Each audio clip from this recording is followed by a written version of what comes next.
కాసేపట్లో HICC నోవాటెల్లో Bharat summit 2025 కార్యక్రమం ప్రారంభం కానుంది. కాంగ్రెస్ ఆధ్వర్యంలో 2 రోజుల పాటు ఈ సమ్మిట్ జరగనుంది. సమ్మిట్ కు 100కు పైగా దేశాల ప్రతినిధులు వస్తున్నారు. 450 మందికి పైగా డెలిగేట్స్ పాల్గొంటున్నారు.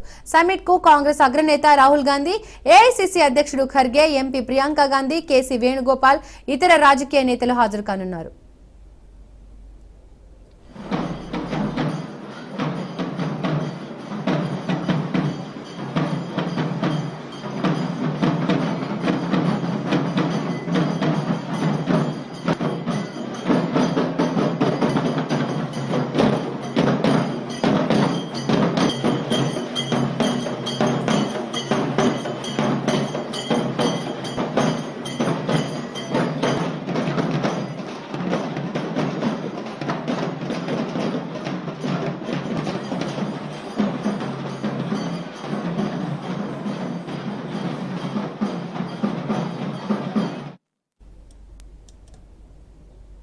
రాష్ట్ర ప్రభుత్వం చేపట్టిన అభివృద్ధి సంక్షేమం భవిష్యత్ ప్రణాళికల్ని ఈ సమ్మిట్ లో వివరించనున్నారు.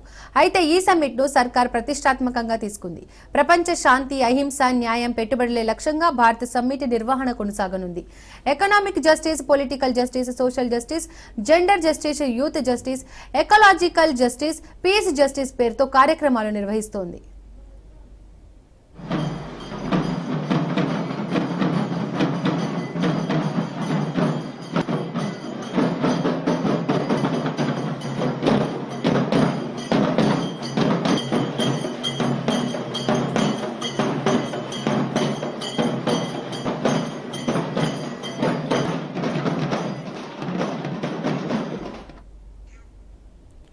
నేటి నుండి హైదరాబాద్ లో భారత్ సమ్మిట్ ప్రపంచ వ్యాప్తంగా వివిధ రంగాల నిపుణులు వస్తున్నారు. ఇంకా ఇదే అంశానికి సంబంధించి మరిన్ని అప్డేట్స్ మా కరెస్పాండెంట్ రాజు లైవ్ లో అందిస్తారు. రాజు, హైదరాబాద్ లోని హెచ్ఐసి నోవాటెల్లో 2 రోజుల పాటు హైదరాబాద్ లో నిర్వహించేటువంటి భారత్ సమ్మిట్ ఈ రోజు రేపు 2 రోజుల పాటు జరగబోతా ఉంది. దీనికి సంబంధించి ఇప్పటికే ఏర్పాట్లు కూడా రాష్ట్ర ప్రభుత్వం పూర్తి చేయడం జరిగింది. రాష్ట్ర ప్రభుత్వం ప్రతిష్టాత్మకంగా నిర్వహిస్తూ ఉన్నటువంటి ఈ యొక్క సమ్మిట్ కు ప్రపంచ దేశాలు 100 దేశాలకు పైగా ఉన్నటువంటి వివిధ డెలిగేట్స్ కి ఇప్పటికే ఆహ్వానం కూడా పంపడం జరిగింది. 450 మంది డెలిగేట్స్ యొక్క కార్యక్రమంలో పాల్గొనబోతా ఉన్నారు. ఒకసారి మనం విజువల్స్ లో చూడొచ్చు. ఒక్కొక్కరిగా డెలిగేట్స్ కానివచ్చు, రాష్ట్ర ప్రభుత్వానికి చెందిన మంత్రులు కావచ్చు, ఈ యొక్క ప్రాంగణానికి చేరుకుంటున్నటువంటి పరిస్థితి కనిపిస్తూ ఉంది.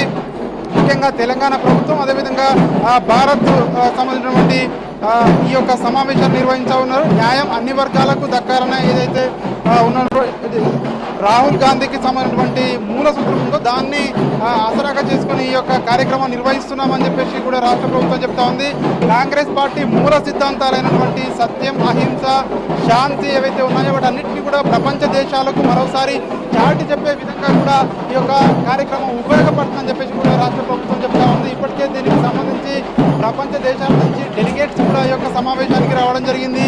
తెలంగాణలో ఉన్నటువంటి రాష్ట్ర ప్రభుత్వం చేస్తూ ఉన్నటువంటి అభివృద్ధి కార్యక్రమాలు కావచ్చు, అదేవిధంగా రాబోయే రోజుల్లో ఎట్లాంటి అభివృద్ధి రాష్ట్ర ప్రభుత్వం చేయబోతా ఉంది అనే దానిపై కూడా ముఖ్య నేతలు దీంట్లో చర్చించబోతా ఉన్నారు. ముఖ్యంగా ఈరోజు కాంగ్రెస్ పార్టీ జాతీయ అధ్యక్షుడు మల్లికార్జున ఖర్గే, అదేవిధంగా రాహుల్ గాంధీలు ఈ యొక్క కార్యక్రమానికి ముఖ్య అతిథులుగా రాబోతా ఉన్నారు. రేపు ప్రియాంక గాంధీ, అదేవిధంగా కేసీ వేణుగోపాల్ కూడా ఈ యొక్క కార్యక్రమంలో పాల్గొనబోతా ఉన్నారు. ఇప్పటికే ఇక్కడ హెచ్ఐసి నోవాటెల్ దగ్గర ప్రత్యేకంగా ఏర్పాట్లు అయితే చేయడం జరిగింది. తెలంగాణ కళారూపాలతో ప్రత్యేకంగా జానపద నృత్యాలు కావచ్చు, అదేవిధంగా తెలంగాణ కళారూపాలను ఇక్కడ ప్రతిబింబిస్తూ ఉన్నారు. ఇప్పటికే దీనికి సంబంధించి ఏర్పాట్లు కూడా పూర్తి చేసిన పరిస్థితి మనకు కనిపిస్తూ ఉంది. కాంగ్రెస్ పార్టీ ఏదైతే గతంలో నెహ్రూ నుంచి చూసుకున్నట్టయితే గాంధీల వరకు కూడా ఎలాంటి విధానాలను దేశంలో అమలు చేశారు, అదేవిధంగా అహింస, సత్యాగ్రహ పద్ధతిలో ఏ విధంగా దేశానికి స్వాతంత్రం తీసుకురావడం జరిగింది అన్నీ కూడా కాంగ్రెస్ ప్రభుత్వం అలీనోద్యమ విధానం కావచ్చు, నెహ్రూ విధానాలు కావచ్చు, అవన్నింటినీ కూడా ప్రపంచ దేశాలకు మరోసారి వివరించేందుకు ఈ యొక్క సమావేశం ఉపయోగపడుతుందని చెప్పేసి కూడా రాష్ట్ర ప్రభుత్వం భావిస్తూ ఉంది. రాష్ట్ర ప్రభుత్వం చేస్తూ ఉన్నటువంటి అభివృద్ధి కార్యక్రమాలు, చేపట్టబోయే అభివృద్ధి కార్యక్రమాలు ఇవన్నింటినీ కూడా రాబోయే రోజుల్లో ఏ విధంగా తెలంగాణను మరింత అభివృద్ధి చేయబోతా ఉన్నాము, తెలంగాణను భారతదేశ ప్రపంచ పటంలో ఏ విధంగా దీన్ని మరింత స్థానాన్ని మెరుగుపరిచేందుకు రాష్ట్ర ప్రభుత్వం ఎట్లాంటి ప్రణాళికలు రూపొందిస్తుందో ఇవన్నింటినీ కూడా ఈ సమావేశంలో నేతలు వక్తలు మరోసారి ప్రపంచం దృష్టికి తీసుకువెళ్లే అవకాశం కనిపిస్తూ ఉంది. ఈ భారత్ సమ్మిట్ ద్వారా విదేశాల ప్రతినిధులందరికీ కూడా రాష్ట్రంలో ఉన్నటువంటి అవకాశాలను కూడా వివరించే అవకాశం ఉంది అని చెప్పి కూడా ఇటు రాష్ట్ర ప్రభుత్వం అయితే భావిస్తూ ఉంది. ముఖ్యంగా ఈరోజు స్వాగతోపన్యాసంలో ముఖ్యమంత్రి రేవంత్ రెడ్డి, అదేవిధంగా డిప్యూటీ సీఎం మల్లుపట్టి విక్రమార్క, మంత్రి శ్రీధర్ బాబు ఈరోజు స్వాగతోపన్యాసం చేయబోతా ఉన్నారు. అదేవిధంగా పెహల్గాంలో జరిగినటువంటి ఏదైతే ఉగ్ర దాడి ఉందో ఆ ఉగ్ర దాడిలో మరణించిన మృతుల కుటుంబాలకు ఈరోజు సంతాపం యొక్క సభ ద్వారా సంతాపాన్ని కూడా ప్రకటించే అవకాశం కల్పిస్తూ ఉంది.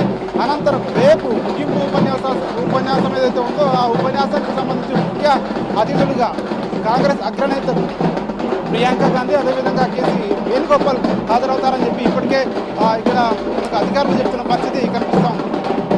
Right Raju, thank you.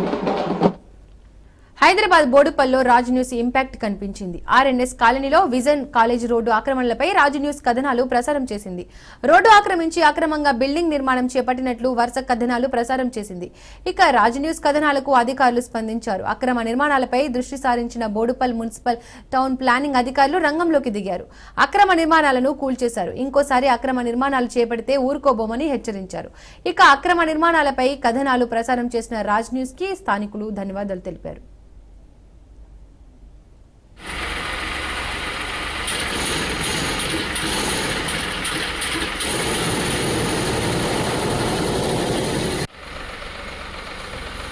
Hyderabad బోడుపల్లో రాజ్ న్యూస్ ఇంపాక్ట్ కనిపించింది. ఆర్ఎన్ఎస్ కాలనీలో విజన్ కాలేజ్ రోడ్డు ఆక్రమణలపై రాజ్ న్యూస్ కథనాలు ప్రసారం చేసింది. రోడ్డు ఆక్రమించి అక్రమంగా బిల్డింగ్ నిర్మాణం చేపట్టినట్లు వరుస కథనాలు ప్రసారం చేసింది. ఇక రాజ్ న్యూస్ కథనాలకు అధికారులు స్పందించారు. అక్రమ నిర్మాణాలపై దృష్టి సారించిన బోడుపల్ మున్సిపల్ టౌన్ ప్లానింగ్ అధికారులు రంగంలోకి దిగారు. అక్రమ నిర్మాణాలను కూల్చేశారు. ఇంకోసారి అక్రమ నిర్మాణాలు చేపడితే ఊరుకోబోమని హెచ్చరించారు. ఇక అక్రమ నిర్మాణాలపై కథనాలు ప్రసారం చేసిన రాజ్ న్యూస్ కి స్థానికులు ధన్యవాదాలు తెలిపారు.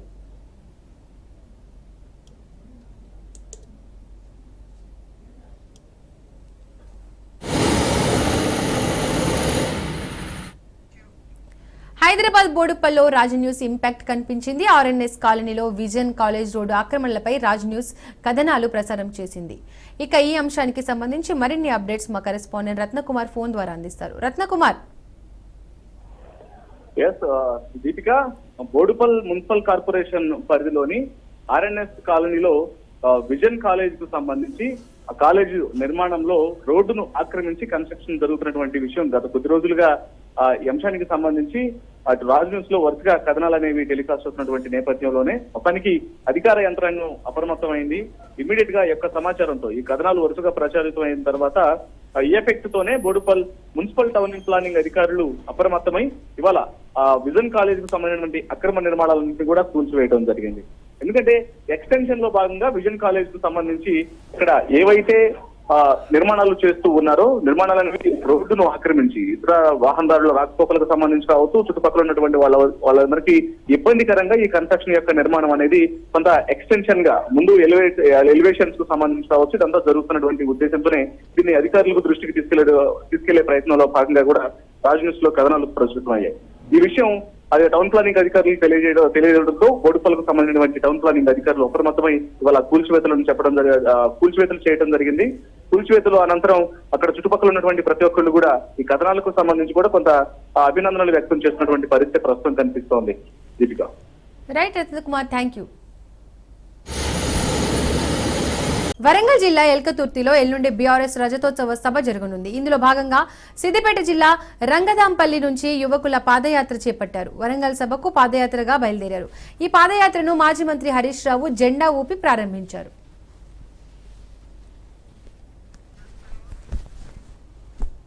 తెలంగాణ ఉద్యమంతో సిద్దిపేటకు పేగుబంధం ఉందన్నారు మాజీ మంత్రి హరీష్ రావు. ఈ పాదయాత్ర బీఆర్ఎస్ అధికారంలోకి రావడానికి విజయ యాత్రగా కాబోతుందన్నారు ఆయన. చాలా పార్టీలు పుడుతుంటాయి, పోతుంటాయి, కానీ బీఆర్ఎస్ పార్టీ లక్ష్యాన్ని ముద్దాడించింది గుర్తు చేశారు. కేసీఆర్ అనే గొంతు కోట్ల గొంతుకలను ఏకం చేసిందన్నారు. సీఎం రేవంత్ అరాచకాలను ఎదిరించడానికి గులాబీ దండు కదిలిందన్నారు హరీష్ రావు.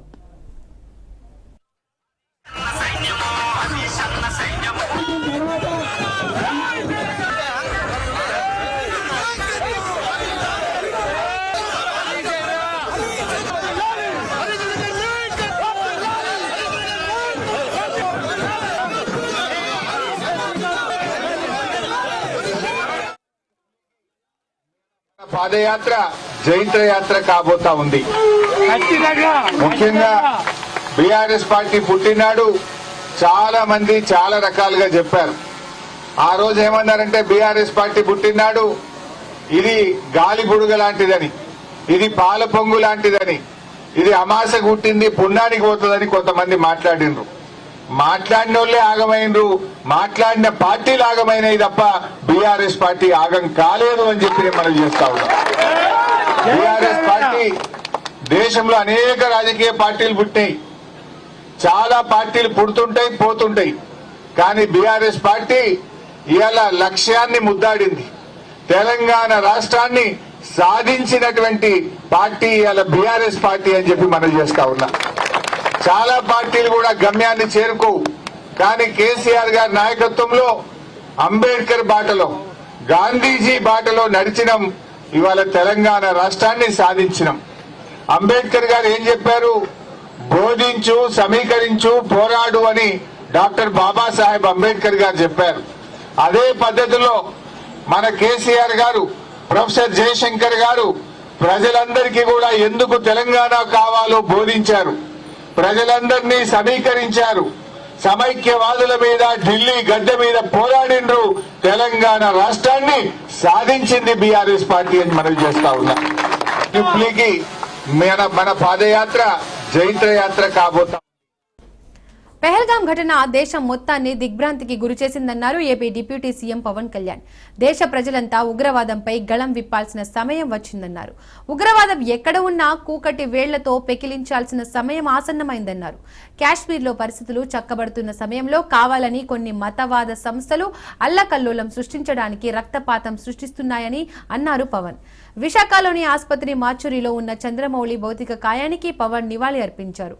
పవన్ తో పాటు హోంశాఖ మంత్రి అనిత పలువురు ఉన్నారు.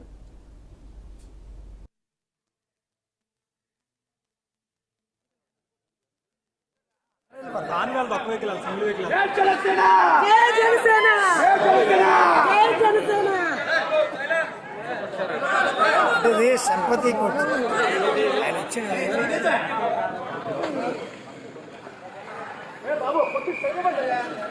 తిరగాలి కదా.